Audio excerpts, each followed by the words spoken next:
Hello everyone, তোমাদের সকলকে welcome to বাংলার ব্যাকবেঞ্চার ইউটিউব চ্যানেলের নতুন একটা ভিডিওতে।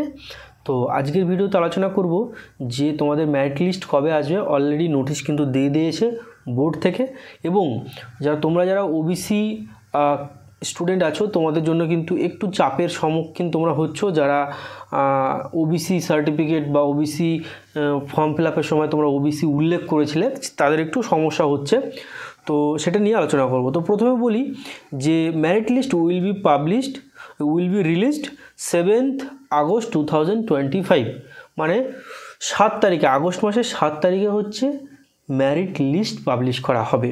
মানে তোমরা যে ফর্ম ফিল আপ করেছিলে সেই ফর্ম ফিল আপের ওপর বেস করে, মানে কত ক্যান্ডিডেট ফর্ম ফিল আপ করলো এবং তাদের র্যাঙ্ক কত আসবে, সেই র্যাঙ্কটা প্রকাশিত করা হবে। দেখো 30 তারিখে ফর্ম ফিল আপের লাস্ট দিন গেছে, মাঝখানে 6-7 দিন নেওয়ার পরে 7 তারিখে কিন্তু অ্যাটলিস্ট মেরিট লিস্ট আসছে। এবার ব্যাপারটা হচ্ছে ডেট চেঞ্জ হলেও হতে পারে, কারণ আমরা প্রথম থেকেই দেখে আসছি একদিন করে এরকম ডেট চেঞ্জ হচ্ছে, বাট চেঞ্জ হলেও হতে পারে। বাট একটা কথা বলি, চেঞ্জ হলে খুবই সমস্যার সম্মুখীন তোমরাই পড়বে।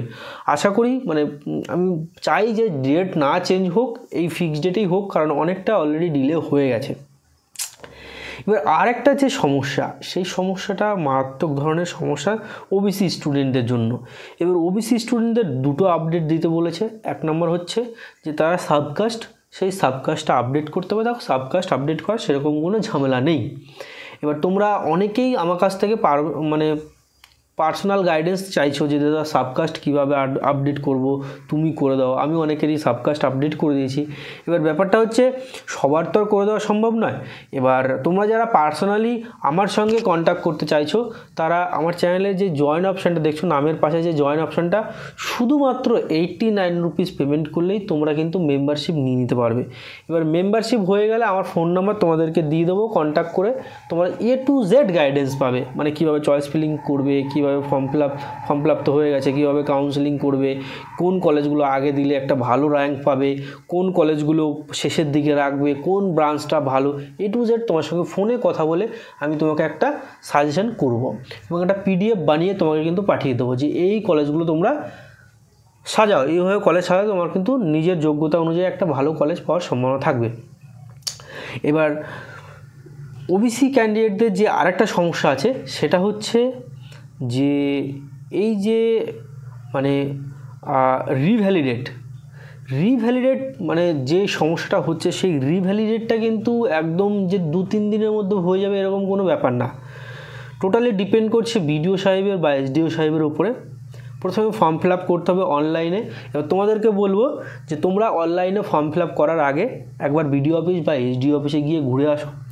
স্যার ম্যামদের সঙ্গে কথা বলো যে স্যার ম্যামরা আছে দায়িত্বে, স্যার এমন ব্যাপার আমাদের রিভ্যালিডেট করতে হবে, আমরা কি করব, বাট খুব শর্ট টাইমের মধ্যে কিন্তু আমাদের সার্টিফিকেটটা দরকার। তো যা প্রসিডিওর আছে অলরেডি আগের ভিডিওটাতে দিয়ে দিয়েছি, কি প্রসিডিওরটা তোমাদের করতে হবে। ভিডিওটা দেখে না থাকলে ডেসক্রিপশন বক্সে দিয়ে দিয়েছি, ওইখান থেকে দেখো কীভাবে তোমরা প্রসিডিওর করবে এবং কী ডকুমেন্টস লাগবে। তো স্যার ম্যামের সঙ্গে কথা বলো যে স্যার ম্যাম এরকম আমার ব্যাপার, আমাকে খুব তাড়াতাড়ি এই রিভ্যালিডেট সার্টিফিকেটটা লাগবে। এবার রিভ্যালিডেট সার্টিফিকেটটা যখন BDO অফিস বা SDO অফিস থেকে ভ্যারিফিকেশান হয়ে যাবে তোমার ডকুমেন্টসগুলো, তারপরে কিন্তু অনলাইন থেকেও তুমি ডাউনলোড করতে পারো বা BDO অফিসে গিয়েও তুমি স্যারের কাছ থেকে নিয়ে আসতে পারো, স্যার বা ম্যামের কাছ থেকে নিয়ে আসতে পারো। এবার সমস্যাটা হচ্ছে এইখানেই যে এত শর্ট টাইমে কী হতো। দেখো 7 তারিখের ভ্যালিডেশন হচ্ছে, 7 তারিখের মধ্যে কী হচ্ছে, তোমাদের মেরিট লিস্ট চলে আসে 7 তারিখে। এবার মেরিট লিস্ট আসার পরেই কিন্তু তোমাদের কী হবে, চয়েস ফিলিং শুরু হবে। চয়েস ফিলিংয়ের পরেই কিন্তু ফার্স্ট কাউন্সেলিং রেজাল্ট, তারপরেই কিন্তু তোমাদের অ্যাডমিশন প্রসেস। এইবার এই অ্যাডমিশন প্রসেসের সময় যদি তুমি এই রিভ্যালিডেটের সার্টিফিকেটটা না শো করাতে পারো, তাহলে কিন্তু তোমার অ্যাডমিশন ক্যান্সেল হয়ে যাবে।